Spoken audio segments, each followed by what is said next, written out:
Shalom semuanya.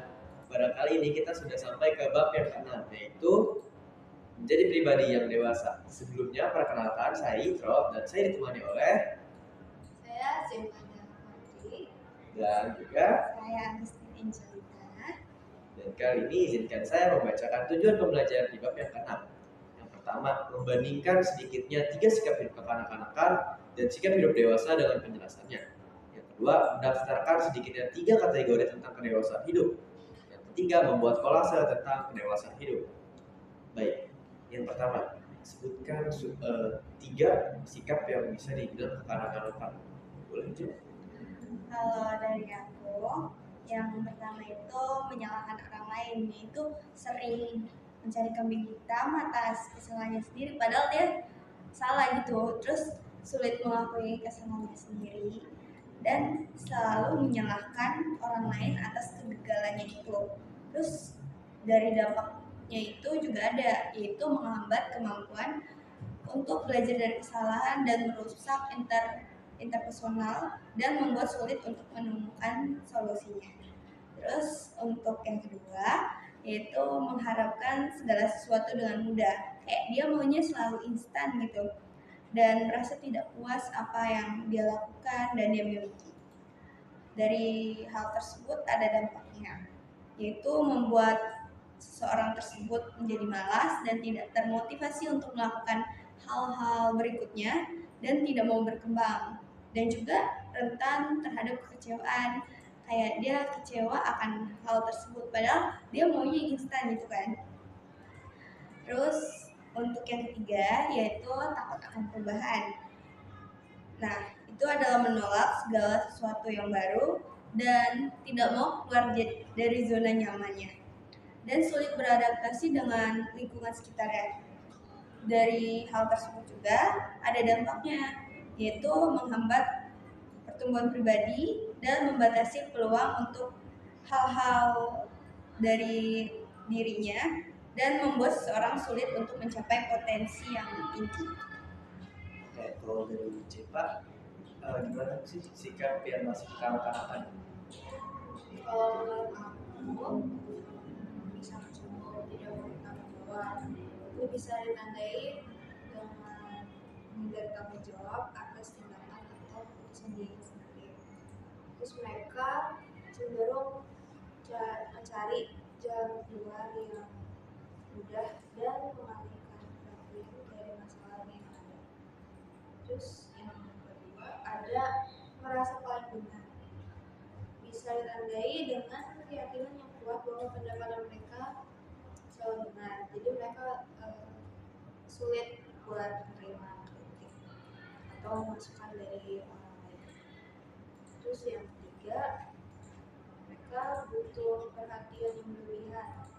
Misalnya orang ini seringkali kayak merasa perlu buat jadi pusat perhatian.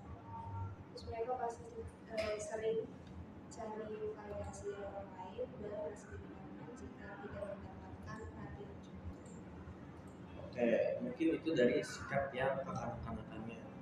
Kalau sekarang boleh nggak kamu kasih aku 3 sikap yang dewasa?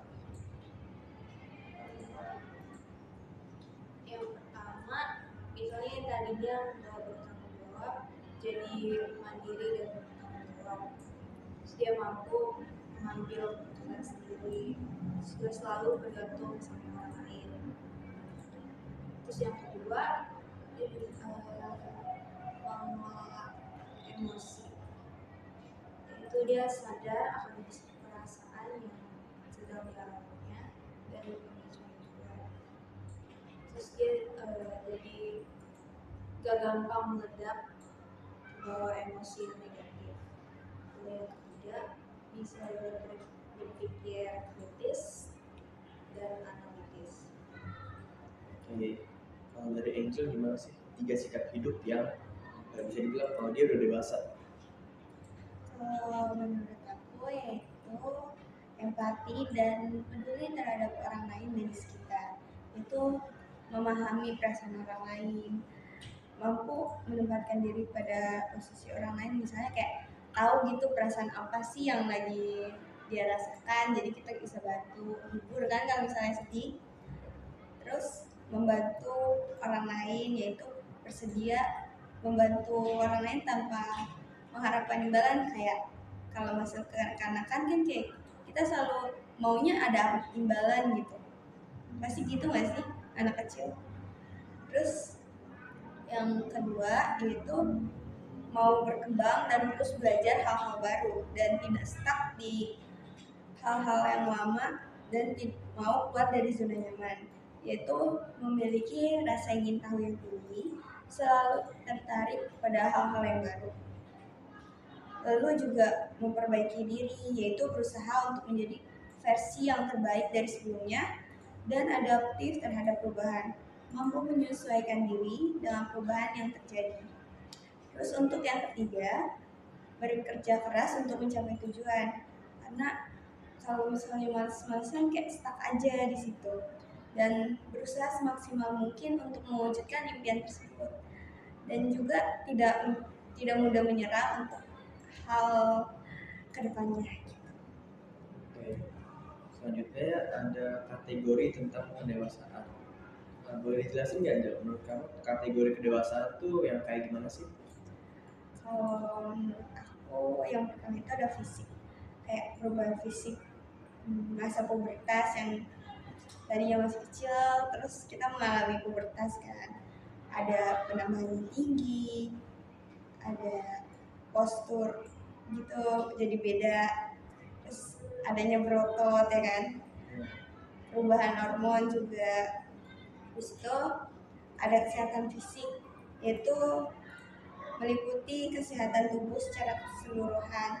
Tadinya pas kecil kita sering makan permen, terus sekarang juga bisa menjaga pola makan, terus bisa olahraga secara teratur.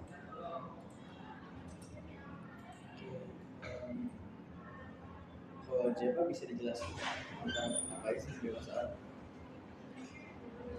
Kalau menurut aku itu ada kedewasaan secara emosional, kayak misalnya mengelola emosi, terus dia mampu mengenali dan memahami dan mengelola emosi dengan baik.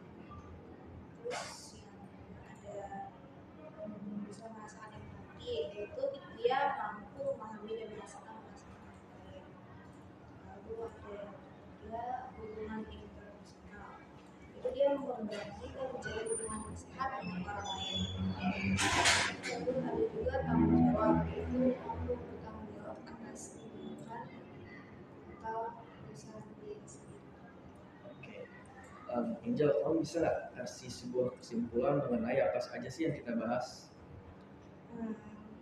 Menjadi pribadi yang dewasa bukanlah sekedar bertambahnya usia atau pertumbuhan yang berbeda gitu, atau juga dalam pikiran, tindak dan bersikap, namun melibatkan juga dalam aspek seperti kita bisa bertanggung jawab kayak tadi kita jelasin, terus kita bisa mandiri, mampu mengakui kesalahan kita, terus juga mampu empati dan juga memahami perasaan orang lain.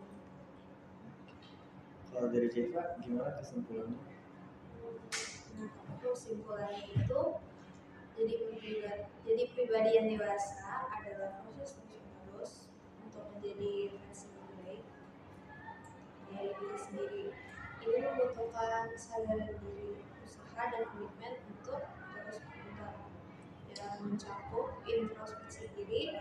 Itu kita bisa meluangkan waktu untuk merenungkan diri sendiri, kekuatan, kelemahan dan nilai-nilai yang ada di dalam diri kita. Nah, yang kedua, kita bisa belajar dari pengalaman. Contohnya dari setiap pengalaman yang menyenangkan maupun menyenangkan, itu bisa jadi kesempatan buat kita terus belajar dan Oke, Jeva, kamu bisa nggak sebelumnya mau nanya, menurut kamu udah dewasa belum? menurut aku sih kurang, masih belum dewasa. Kenapa tuh? Bisa dijelasin nggak? Karena aku merasa masih orang bertanggung jawab atas keputusan diri aku sendiri. Kalau Angel, menurut kamu udah dewasa belum? Menurut aku udah, tapi setengah di bawah udah. Kenapa tuh?